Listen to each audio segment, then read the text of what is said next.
السلام عليكم ورحمة الله وبركاته. النهاردة يا حبايبي عايزين نعمل مع بعض بإذن الله كنافة بالمانجا بأمر الله.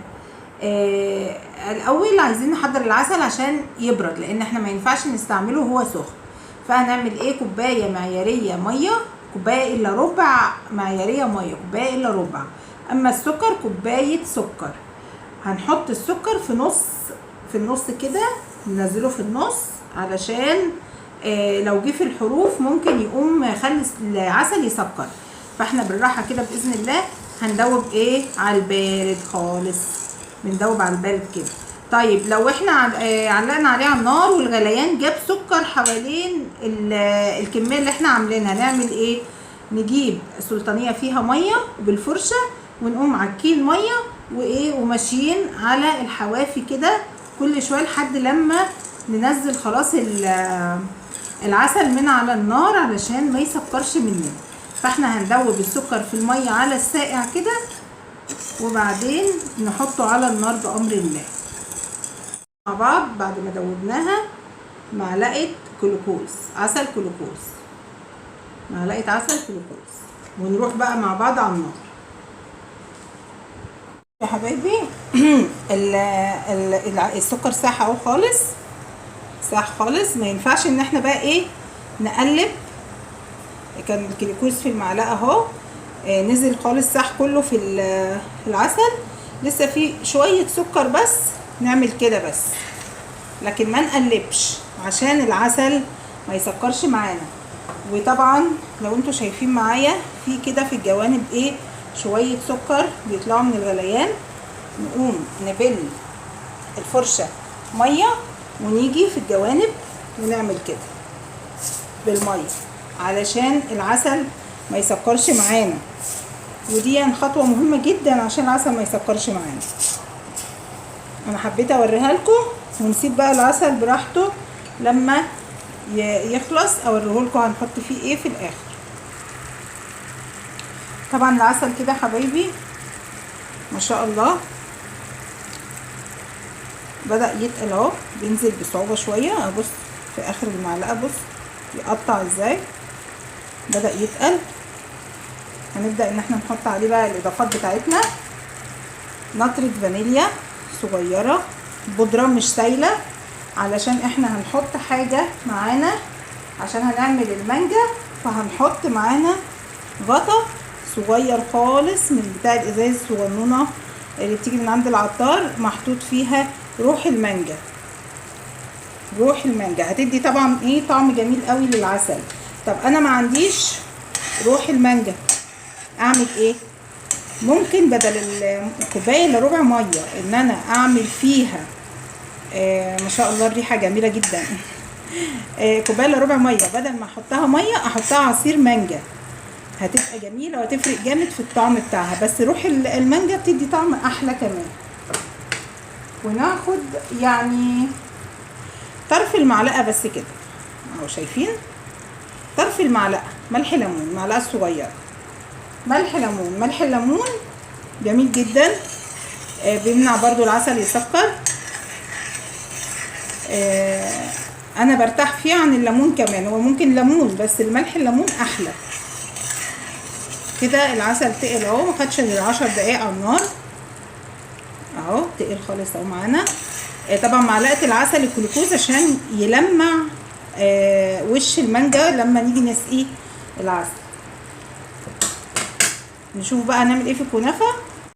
طفينا على العسل وجينا بقى باذن الله علشان نعمل الكنافه. الكنافه دي متفرزه، تلاقيها ناشفه معاكي، شوفي لما بتقطميها تلاقيها بتتفرول معاكي، بتبقى عامله زي البودره. بصي بصي بتكسر بسرعه وبتريح جدا في التكسير. طبعا مش مالكه برضو علشان انا اللي بصور، ف هفصل على ما اخلصها كلها وارجع لكم تاني باذن الله. هنحط بقى باذن الله سمنه على زبده، يعني كوبايه كده عشان نحمر فيهم باذن الله الكنافه. بصوا بقى يا حبايبي، 3 معالق سكر بودره هنحطهم على الكنافه بعد ما عملناها وقطعناها زي ما انتوا شايفين. هنقلبها كويس فيها، وبعدين نروح على النار علشان نحمرها في الزبدة.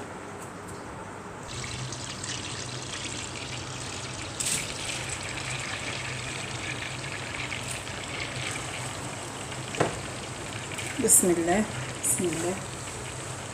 طبعا احنا معانا 400 جرام كنافة، انا نسيت اقول لكم ان دول 400 جرام كنافة.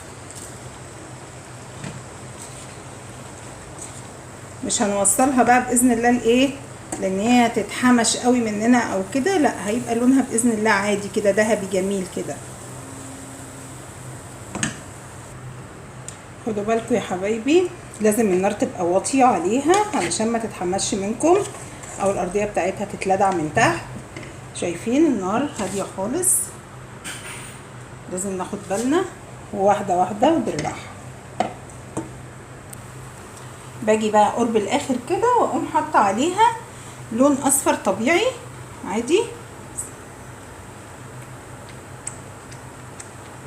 علشان يساعدها كمان ايه في التلوين.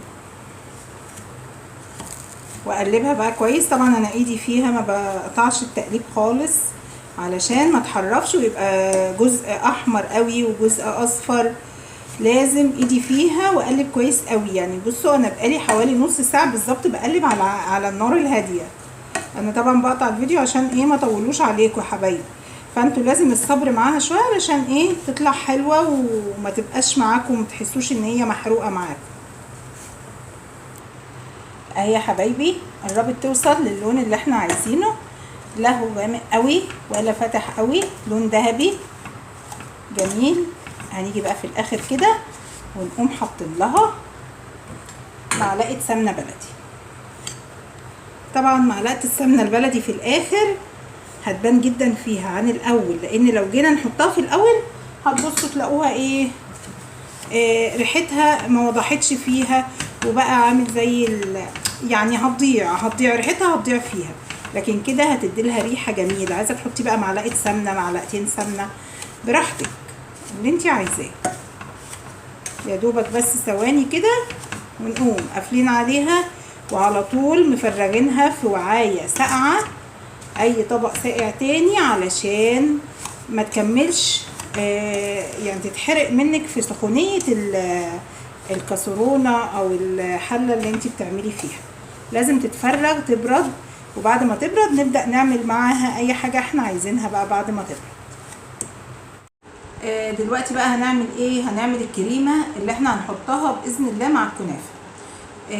انا في ناس طبعا بتعمل كريم جانتيه تضربه وبقشطه لباني وحاجات زي كده، انا ما بحبش كده. انا بحب اعمل الكريمه على ايدي زي الكاستر العادي بالظبط، بس هو بيبقى طعمه جميل قوي. عندنا كوبايه لبن وممكن نزود عليها. على فكره انا قايله لكم قبل كده انا ما بحبش المقادير، بعمل بالويم والحاجه تتظبط في ايدي تمام التمام، بس انا هحاول معاكم نظبط المقادير مع بعض. دلوقتي انا معايا دلوقتي مبدئيا كوبايه لبن. عندي المانجا اللي انا هحطها في الكنافه، حطيت عليها 3 معالق سكر. بسيبها بقى شويه كده، تبصوا تلاقوا المانجا نزلت عصير. العصير ده طبعا بيكون فيه سكر، فبيسكر معانا بقى اللبن على النار، وبزود برضو السكر تبع الرغبه. بعد ما بيتنزل العصير بتاعها هصفيه هنا، واخد العصير بتاعها مع اللبن ونحطهم على النار باذن الله. عليهم ريحه المانجا تساعد برضو على العصير. عندنا 3 معالق نشا، معلقتين دقيق، معلقه كبيره كريم باستيل، ومعلقه كبيره لبن بودر. هناخدهم كلهم على اللبن ساقع ونقلب كويس قوي قوي كل المكونات مع اللبن مع العصير على الساقع، نقلبهم كويس قوي.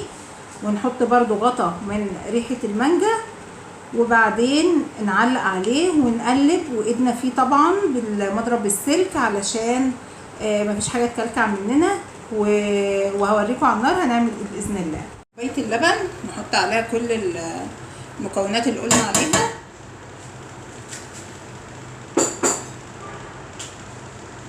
ونحط العصير اللي نزل معانا،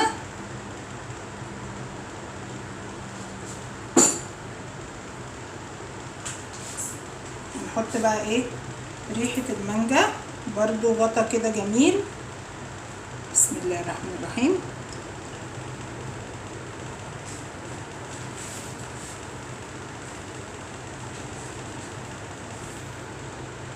نحط كمان معلقتين سكر مؤقتا كده لحد ما نشوف الوضع.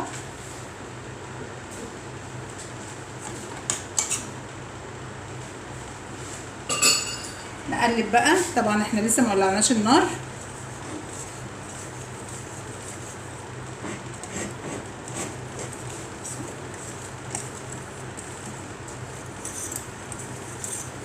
لو عوزنا لبن تاني هنحط لبن تاني، وشكلنا هنعوز طبعا ممكن نعوز حوالي نص كوبايه كمان، طبعا لو زودت هقول لكم. بس احنا نقلب لحد ما نضيع كل التكتلات بتاعه النشا والدقيق والحاجات دي كلها. حطيت كمان يا حبايبي كوبايه لبن، ولقيت برضو خلوا بالكم الكريم باستير بيبقى مسكر، فطبعا هو بيساعد كمان في السكر مع السكر اللي حطيناه على المانجا مع معلقتين السكر اللي حطيناهم، فكل ده بيساعد. فانا دقته لقيته سكره مظبوط جدا. يبقى احنا كده حطينا كوبايتين من اللبن مع المقادير اللي قلتها لكم، وبامر الله كله هيبقى تمام دلوقتي، وهنشوفها وهي بتتقل معانا وهنلاقيها السمك اللي احنا عايزينها ان شاء الله. شوفوا ظبطت ما شاء الله جامد اهي. انا عايزاها بالسمك كده، شوفوا عامله ازاي. نبدا بقى نطفي عليها ونرجع نشوف هنعمل ايه مع الكنافه.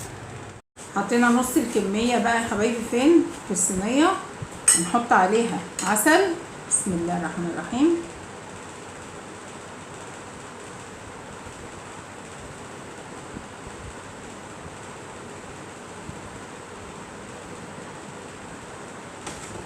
ونقلبها في العسل.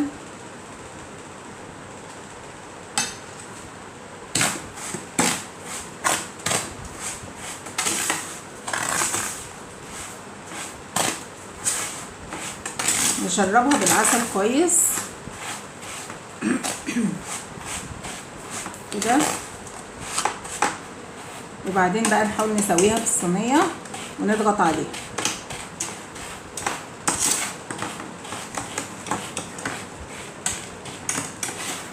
على فكره خدوا بالكم التكات دي مش هتلاقوها ان شاء الله في اي حته غير عندنا ان شاء الله. تاخدوا بالكم كده باذن الله هتطلع منكم صينيه كنافه زي العسل، وهتدعوا لي بقى. وعايزه اسمع الدعاء كده باذن الله في التعليقات الحلوه، يا رب ما تنسونيش تدوني لايكات حلوه كده علشان تفاعلكم معايا هو اللي بيبين لي الحاجه كويسه ولا لا. بس طبعا ما تعلقوليش الا بعد ما تجربوا. جربوا كده الحاجه وقولوا لي رايكم فيها.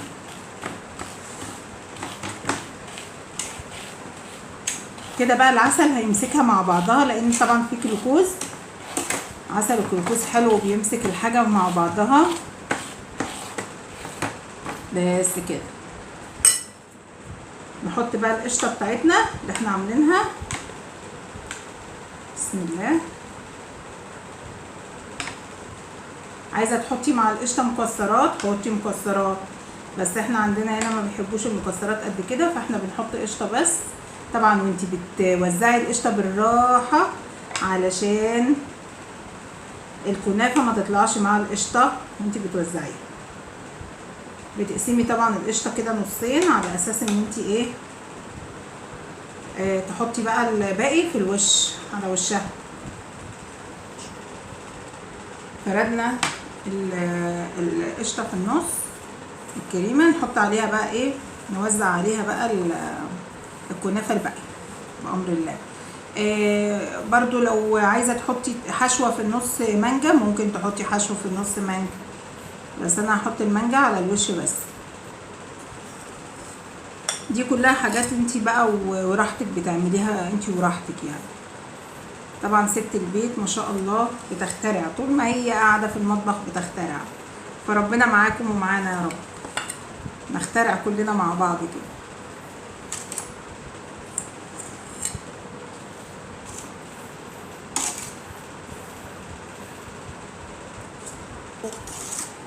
سويناها بقى، بتحاولي ان انت تظبطيها كده انها كلها تبقى قد بعضها، مش حاجه عاليه وحاجه نازله لتحت. طبعا المفروض ان احنا كنا خلطنا عليها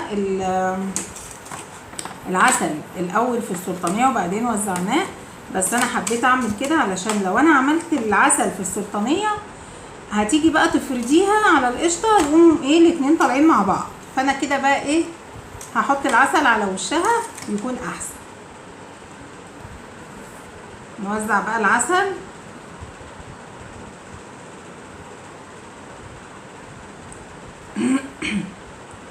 بسم الله.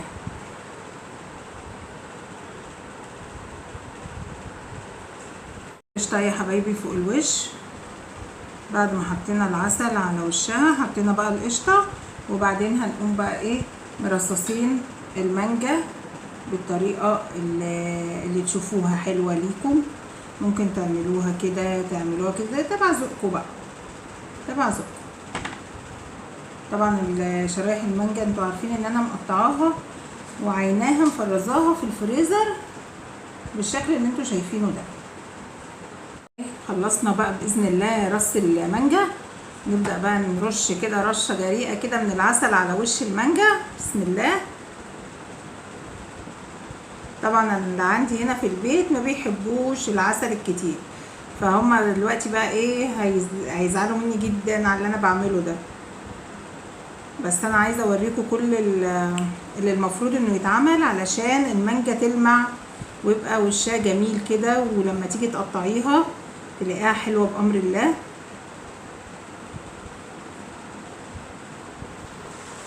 كده احنا خلاص خلصناها. شوفوا اتبقى معانا عسل اهون. مش لازم تحطي كل العسل طبعا، تبع ما تاخد معاكي انت بتعملي وخلاص بيبقى عندك. طبعا ده مش بيترمي، ده بتحفظيه في برطمان في التلاجة، وقت ما بتعوزيه بتجيبيه. هندخلها بقى التلاجة بامر الله وهبيتها ليله، وبكره الصبح ان شاء الله اوريها لكم باذن الله وهي ماسكه بقى مع نفسها كده، ونقطعها مع بعض ونشوفها باذن الله. بصوا بقى يا حبايبي اهي باتت في التلاجة ليله. نفتحها بقى مع بعض ونشوف شكلها باذن الله.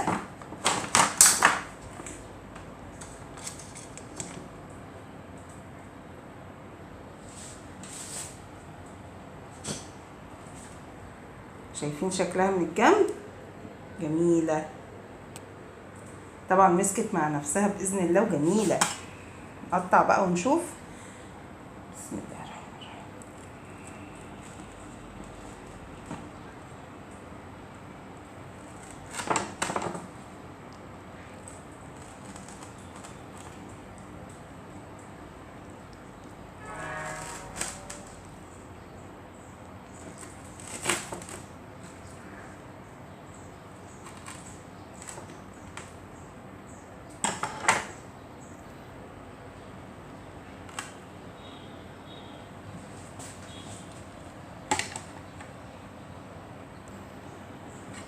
اهي يا حبايبي في منتهى الجمال في الشكل وما شاء الله في الطعم طبعا.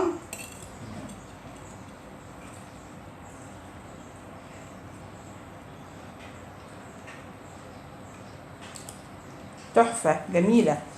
وبعدين كمان ايه يعني حاجة ساقعة ورطبة وجميلة جدا في الجو الحر اللي احنا فيه. ما تنسونيش لايك واشتراك في القناة وتفعيل الجرس وتعليقاتكم الجميله بقى، وتقولوا لي عملتوها ولا ايه، وبامر الله تعجبكم. والسلام عليكم ورحمه الله وبركاته.